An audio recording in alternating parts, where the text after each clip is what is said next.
Now we're in the 19th century.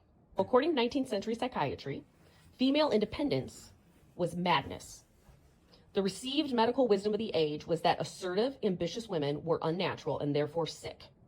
For centuries, women's natures had been thought inextricably linked to the reproductive organs.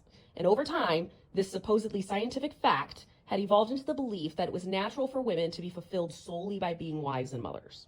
A testimony from a housewife that was admitted to the psych ward for hysteria by her husband. She was a housewife. Her name was Elizabeth. She had 6 kids. She had simply stood up to her domineering husband.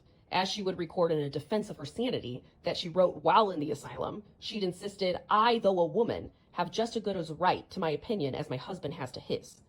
But assertive women in those days were swiftly dispatched to asylums, institutionalized for causing the greatest annoyances to the family and for defying all domestic control.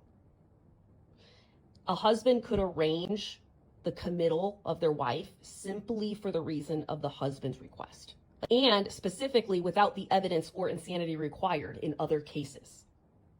So like if you had to prove somebody else was insane in another manner, it would take more evidence than it took for a husband just to say his wife was insane and neat. That's all he had to say. Then she had to defend her sanity. That's crazy, oppressive. That is crazy. Which is kind of like a double setup, because if you're having to be in court or wherever you're having to be to defend your sanity, you're being outspoken.